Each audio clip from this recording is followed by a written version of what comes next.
그러니까 저희가 직접 저희 오케이. 독립 사이트를 가지고 네네.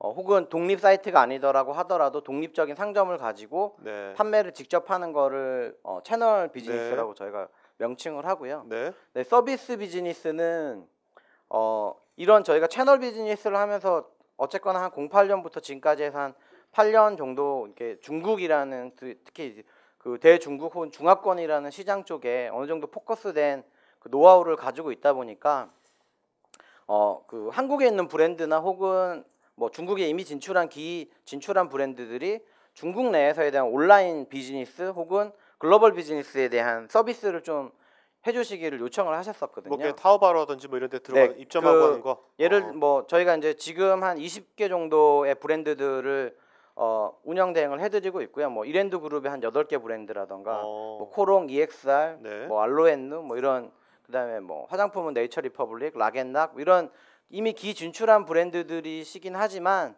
사실 보시는 것보다 한국에서는 되게 큰 규모를 그렇죠. 가지고 계시지만 네. 사실 그 진출한 한국 기업들 중에는 현지 한국 인력이라던가 혹은 온라인 전문 인력이라던가 그런 인력들을 완전히 다 갖추기에는 너무 투자 금액이라던가 그런 것들을 같이 힘드시거든요. 그런데 저희는 그 어떤 솔루션을 통한 효율성이라던가 이런 것 좀 발생이 할 정도가 돼서 그런 것들을 저희가 대신 운영해드리는 비즈니스는 저희 비즈니스가 아니고 법인이라던가 결제도 다 그 저희 브랜드 어카운트로 진행이 되고 저희는 나중에 서비스 피만 받기 때문에 그런 것들은 이제 서비스 비즈니스라고 호칭을. 야, 이랜드가 훨씬 여기보다 큰 데잖아요.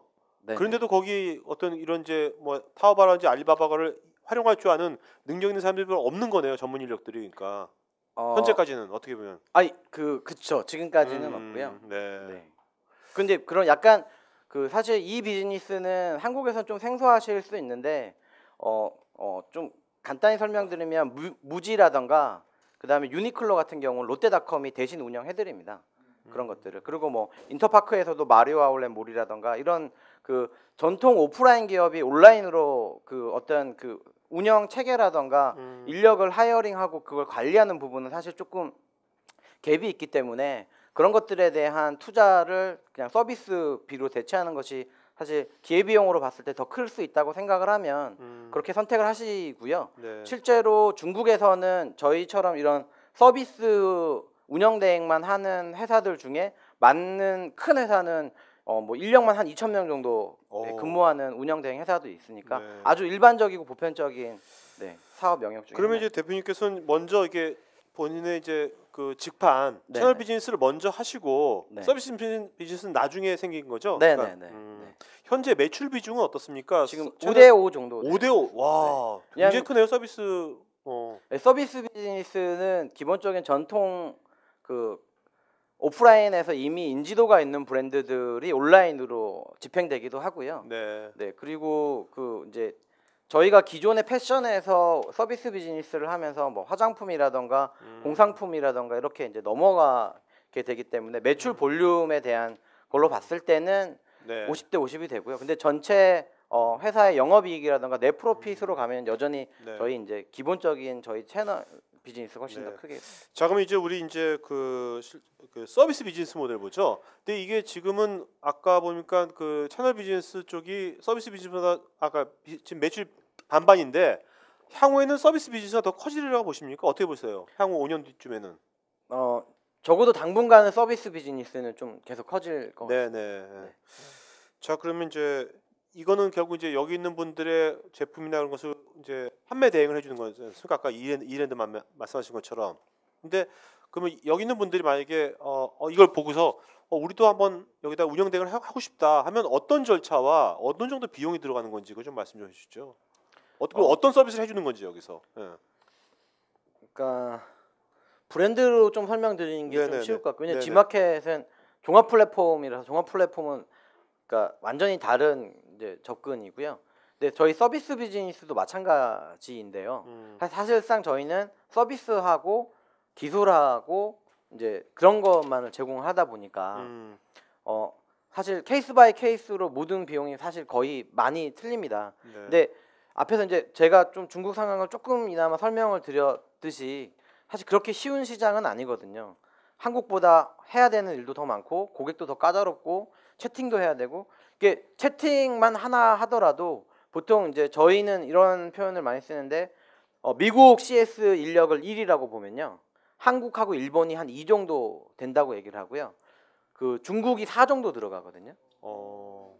근데 그거는 저희도 이제 글로벌 판매에서 미국 고객들이 있는데 미국 고객들은 보내고 나서 정말 이상이 있으면 메일을 한 통 딱 보내세요. 아, 나 이러이러해서 문제가 있는데 어떻게 그럼 메일만 대응해 주면 되는 거거든요. 네. 한국 고객들은 전화를 하죠. 그렇죠. 그럼 그거 조금 더 들어갈 거고.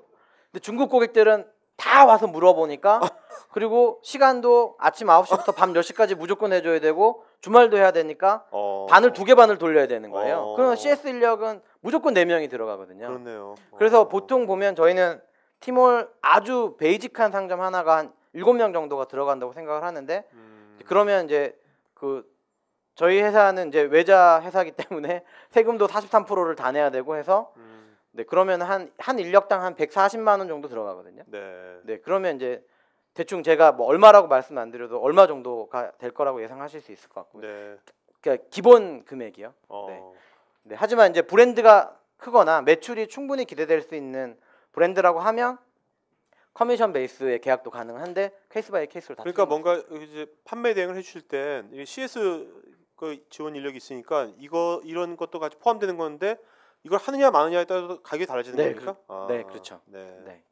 그러면 보통 판매 대행을 좀 아까 수수료를 받는다 그랬지 않습니까? 네. 그 수수료 말고 처음에 뭐 기본적으로 우리가 뭐 페이해야 될 것이 있나? 처음에 선금 같은 거. 일단은 티몰 같은 경우에는 티몰을 그 뭐 어차피 여기 앉아 계신 분의 법인의 명의로 하게 되면 네네네. 제가 알기로는 한 한국 돈으로 한 3만에서 4만 정도. 그 아이템마다 너무 천차만별이기 때문에 그 좀 뭐라고 확정 지을 수는 없지만 자동차 파실 분은 안 계시니까요. 자동차는 한 방에 그 70만 RMB 정도 들어가니까 한 1억 2, 3천만 원 정도를 있어야지만 상점을 낼 수 있거든요. 물론 뭐 브랜드만 가능하지만. 근데 일반적인 소비자 같은 경우에는 한 3, 4만 원 정도면 이제 가능하니까 6, 700만 원 되고요. 근데 최근에 아까 말씀드렸던 G2C라는 플랫폼은 글로벌 플랫폼 같은 경우에는 뭐 그 약간 요즘에 이제 뭐 신문지상에서 보셨는지 모르겠지만 가짜라던가 그런 제품의 대기 라이센스라던가 좀 민감해서 문턱이 좀 높은 편입니다. 상점 오픈할 때 약 한 35,000불, 한 4천만 원 조금 덜 들어가고요. 그게 이제 오픈할 때 무조건 들어가는 비용이고 뭐 그 이외에는 뭐 저희랑 진행하게 되면 뭐 초기 오픈 시에는 디자인 비용이라던가 이런 오픈 비용은 뭐 들어갈 수 있는데 그것도 어떤 상품이냐, 어떤 브랜드냐, 어떤 카테고리냐에 따라서 너무 많이 틀려지기 때문에 서비스를 받는 회사들이 운영 사례가 되게 나오는데 다 할 수 없고 이 중에서 뭐 한 가지만 제일 뭐 여기 있는 분들 할 건 어떤 YG 어디요? 네네. 요거요? 네. 이게 뭐 YG하고 저희는 한 3년 정도 같이 일을 하고 있고요. YG 안에 e샵이라는 YG 스타들이 음반, 그다음에 응원 도구, 뭐 여러 가지 이런 제품들이 그 온라인에서 판매가 됩니다. e샵이라는 게 있고 한국어 사이트가 있고요. 저희는 중국어 사이트를 운영하고 있고 그런 글로벌 사이트는 저희 솔루션을 쓰고 있어서 저희가 대응을 하고 있는데 재밌는 게 저희는 이제 항상 제가 빅뱅 팬은 아니지만 빅뱅의 앨범을 기다리는 거죠. 네. 앨범이 나오면 하루 매출이 막 2억씩 나오는 경우가 있거든요. 2억? 네. 와. 그리고 뭐 응원봉이 있습니다. 이게 그 자녀분들한테 물어보시면 알 텐데 그 빅뱅 공식 응원봉이 있거든요. 네, 이렇게 노란색으로 돼서. 근데 더 재밌는 건 매년 이 공식 응원봉이 업그레이드가 되는데 예를 들어서 15년도에 14년도 응원봉을 들고 오면 너는 진성 그 빅뱅 팬이 아니다. 그럼 이 응원봉 뉴 버전이 나오면 또 하루 매출 봉만 팔아서 한 5천만 원 나오고 이런 그런 재밌는 게 있죠. 그 중국의 그 오빠 부대 뭐가 훨씬 더 센가 보죠, 우리나라. 세진 않은 것 같은데 많은 건 확실한 것 같습니다. 많다. 네.